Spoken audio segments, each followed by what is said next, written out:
श्री शिवाय नमस्तुभ्यं। प्रिय दर्शकों, हम आपको इस वीडियो के माध्यम से एक कहानी सुना रहे हैं जो सुनने मात्र से आपके जीवन में सुख, समृद्धि और धन की बरकत होगी। शिव जी बोले, हे पार्वती, आज मैं तुमको स्वर्गलोक की एक बात बताता हूँ। एक बार स्वर्गलोक में शनिदेव और लक्ष्मी जी की कहा सुनी हो गई। शनिदेव के अनुसार वे लक्ष्मी जी से बड़े थे और लक्ष्मी जी के अनुसार वह शनिदेव से बड़ी थी। इस बात को लेकर उन दोनों में काफ़ी देर तक बहस होती रही और वे दोनों कोई फैसला नहीं कर पाए। आखिर उन्होंने सोचा कि मृत्युलोक में सबसे ईमानदार व्यक्ति से यह फैसला कराया जाए। शिवजी बोले, हे पार्वती, उन दोनों ने सोचा कि मृत्युलोक में प्रयागराज के राजा श्री वत्स के पास जाया जाए।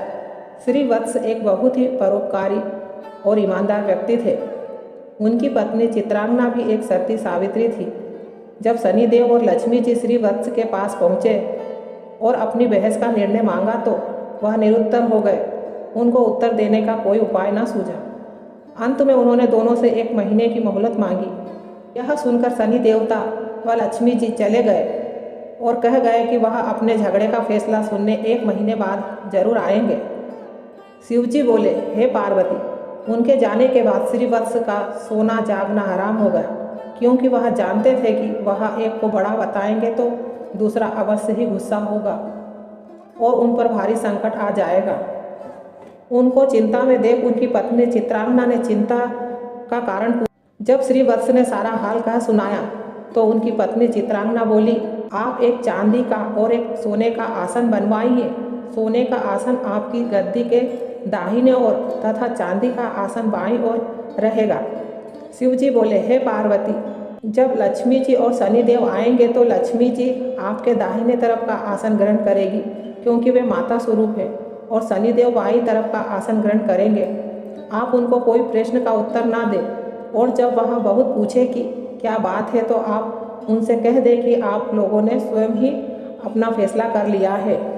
शिवजी बोले, हे पार्वती, 1 महीने बाद जब लक्ष्मी जी और शनिदेव आए तो वैसे ही हुआ जैसे चित्रांगना ने कहा था।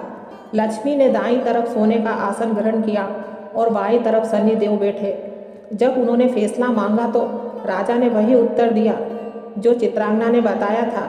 यह सुनकर शनिदेव गुस्सा होकर चले गए। लक्ष्मी जी ने जाते जाते श्री वत्स से कहा कि संकट तो जरूर आएगा, परंतु मैं तुम्हारे साथ रहूंगी। शिवजी बोले, हे पार्वती, शनि देवता के प्रकोप से प्रयागराज में बहुत भयंकर अकाल पड़ा। लोग भूखे मरने लगे। यह दशा श्री वत्स से देखी ना गई। 1 साल के बाद उन्होंने अपने राज्य को त्यागने का निश्चय कर लिया। एक रात को वह अपनी पत्नी के साथ निकल पड़े। राज्य को छोड़कर उन्होंने एक पोटली में हीरे जवाहरात मुसीबत के समय काम आने के लिए। शिवजी बोले, हे पार्वती, जैसे ही श्री वत्स चित्रांगना के साथ निकले, बहुत ही भयंकर आंधी तूफान आया और चारों ओर अंधेरा छा गया। इस आंधी तूफान में इन दोनों को रास्ते में भटक जाने का डर था। इतने में लक्ष्मी जी एक छोटी सी लकड़ी का रूप धारण करके आई और लालटेन द्वारा उन दोनों को नदी के किनारे तक पहुंचा दिया। श्री वत्स अपनी पत्नी के साथ नदी के किनारे पहुंच गए, परंतु नदी पार करने की समस्या उत्पन्न हो गई। इतने में एक बूढ़ा नाविक नाव खेता हुआ उस तरफ आया। श्री वत्स ने निवेदन किया कि वह उनको नदी के किनारे पहुंचा दे। नाविक ने बोला कि उनकी नाव बहुत हल्की है, इसीलिए एक एक करके ही वह उनको पार करा सकता है। राजा ने उनकी बात मान ली। पहले वह उनकी पत्नी को पार ले गया, फिर श्री वत्स को और अंत में गहने की पोटली को। शिवजी बोले, हे पार्वती, परंतु उसने गहने की पोटली को नदी पार नहीं पहुंचाया। वह उस पोटली को लेकर गायब हो गया। श्री वत्स थोड़ी देर तो नाविक और पोटली के इंतजार करते रहे, परंतु जब उन्होंने देखा कि नाविक नहीं आया, वे समझ गए कि नाविक शनि देवता थे। श्री वत्स और चित्रांगना नदी के किनारे चलते चलते एक गांव में पहुंचे।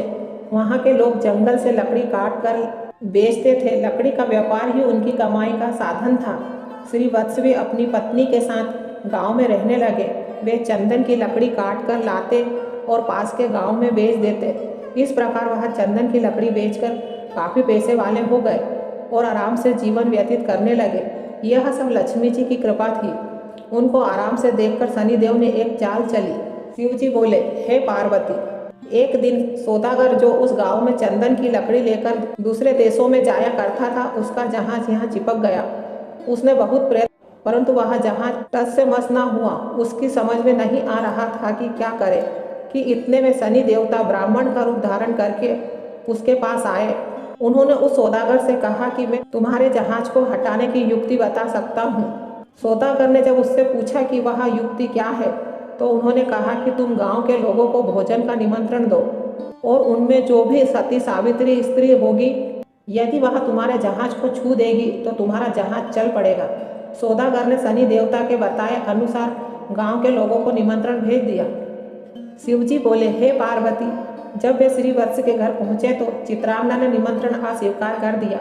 यह कहकर मेरे पति जंगल में लकड़ी काटने गए हैं। सौदागर के आदमी ने वापस जाकर उनकी सारी बात बता दी।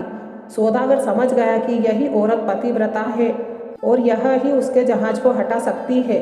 वह शाम को फिर उसके घर गया। उस समय श्री वत्स घर पर ही थे और इसीलिए उसने निमंत्रण स्वीकार कर लिया।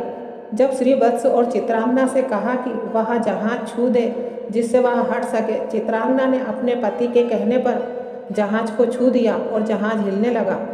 शिवजी बोले, हे पार्वती, यह देखकर सौदागर के मन में पाप जागा कि क्यों ना मैं इसको अपने साथ ले चलूं। यदि जहाज फिर से चिपक गया तो वह छूकर उसे हटा सकती है। यह सोचते ही उसने चित्रांगना को अपने साथ जहाज में खींच लिया और जहाज चल पड़ा। श्री वत्स चिल्लाया, परंतु उस समय तक जहाज काफी दूर चला गया। शिवजी बोले, हे पार्वती, चित्रांगना अत्यंत रूपवती थी। उसको देखकर सौदागर के मन में पाप जागृत हुआ। वह उसको अपनी पत्नी बनाने की इच्छा करने लगा। चित्रांगना ने सौदागर की छेड़छाड़ से तंग आकर सूर्य से प्रार्थना की कि उसको अपने सतीत्व की रक्षा करने के लिए कोड़ दे दे। उसकी प्रार्थना सूर्य भगवान ने सुन ली और उसका शरीर कोड़ से विकृत हो गया। इधर राजा श्री वत्स भी रोते बिलखते नदी के किनारे से चल पड़े। वह इसी आशा में थे कि यदि जहाज उस तरफ से गुजरा तो वह अपनी पत्नी को छुड़ा लेंगे। आखिर उसको जहाज का कहीं पता नहीं चला तो वह नदी के किनारे आश्रम के साधुओं के साथ रहने लगा। वहाँ पर साधुओं की सेवा करता, गायों को चराता और गायों के गोबर से उपले बनाता रहता। वह उपले लक्ष्मी जी की कृपा से सोने के हो जाते। इस प्रकार कुछ ही दिनों में उसके पास ढेर सारी सोने की ईंटें हो गई। एक दिन वही सौदागर जो श्री वत्स की पत्नी को लेकर गया था, उसका जहाज वहाँ पर आया। श्री वत्स ने सौदागर को पहचान लिया। उसने सौदागर को ईंटें दिखाकर कहा कि यदि सौदागर उसको साथ ले चलेगा तो वह ईंटें उसे दे देगा। शिवजी बोले, हे पार्वती, सौदागर ने श्री वत्स को पहचान तो लिया, परंतु सोने की ईंटों के लालच में बैठा लिया। ईंटों को भी जहाज में भरवा लिया। जब जहाज चल पड़ा तो सौदागर ने श्री वत्स को नदी में फिकवा दिया। श्री वत्स की चीख पुकार चित्रांगना को सुनाई दे गई और उसने श्री वत्स को एक तकिया फेंक दिया। उस तकिए के सहारे श्री वत्स एक पुल पर पहुंचा, जहां जाते जाते जहाज में चुंगी ली जाती थी। श्री वत्स को वहां के लोगों ने निकाल लिया। उन लोगों ने उससे पूछा कि वह कौन है और कहां से आया है, तो श्री वत्स ने कहा कि वह एक अत्यंत दुखी आदमी है। शिवजी बोले, हे पार्वती, वहाँ के लोग उसको राजा के पास ले गए। श्री वत्स ने राजा से नौकरी मांगी। राजा ने उसे वहाँ के बगीचे का माली बना दिया। राजा की एक पुत्री थी, उसके लिए नित्य फूलों का सुंदर गजरा मालिन लाती थी। एक दिन राजकुमारी ने मालिन से पूछा कि आजकल गजरे कौन बनाता है, वे अत्यंत सुंदर होते हैं। मालिन ने राजकुमारी को बताया कि एक नया नौकर है जो गजरे बनाता है। राजकुमारी ने उसे देखने की इच्छा प्रकट की। जब उसने राजा श्री वत्स को देखा तो वह उस पर मोहित हो गई और श्री वत्स से विवाह करने की हट पकड़ ली। राजा ने बहुत मना किया, परंतु जब राजकुमारी नहीं मानी तो उन्होंने लाचार होकर दोनों का विवाह कर दिया और जंगल में एक मकान रहने को दे दिया। शिवजी बोले, हे पार्वती, कुछ दिन बीत गए तो श्री वत्स ने राजकुमारी से कहा कि ऐसे बेकार बैठे रहकर मेरा मन नहीं लगता। तुम अपने पिता से कहो कि मुझे जहाजों की चुंगी का ठेका दे दे। राजकुमारी ने अपने पिता से यह प्रस्ताव रखा तो राजा ने प्रस्ताव स्वीकार कर लिया। श्री वत्स अब आने वाले जहाजों से चुंगी लेता। जैसे 7 वर्ष बीत गए, शनि देव का प्रभाव खत्म होने को आया। एक दिन सौदागर का जहाज वहीं आया। श्री वत्स ने उस जहाज को रोक लिया और उसे वहां से जाने नहीं दिया। सौदागर को बहुत क्रोध आया और वह राजा के पास शिकायत लेकर गया। शिवजी बोले, हे पार्वती, राजा ने जब श्री वत्स से पूछा कि वह सौदागर के जहाज को क्यों नहीं जाने देता? तो श्री वत्स ने बताया कि महाराज, इस सौदागर के पास मेरी सोने की ईंट है, यह उन ईंटों को नहीं दे रहा है। अब राजा ने कहा कि तुम्हारे पास क्या प्रमाण है कि ईंटें तुम्हारी है? तो उसने कहा कि आप इसे दरबार में सब लोगों के सामने बुलाइए कि यह ईंट खोल दे। यह एक तरफ से जुड़ी हुई है, यदि यह ईंट खोल देता है तो इसकी, यदि यह ईंट नहीं खोल पाता है तो यह ईंट मैं खोल दूंगा।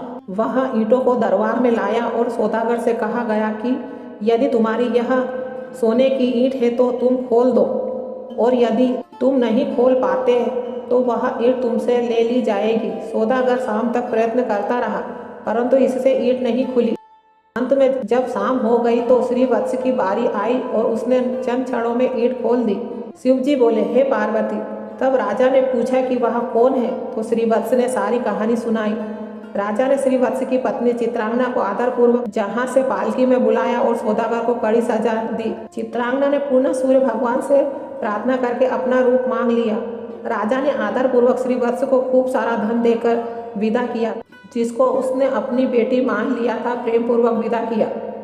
शिव जी बोले, हे पार्वती, यह कथा यहीं समाप्त होती है। और शिव पार्वती अंतर ध्यान हो गए।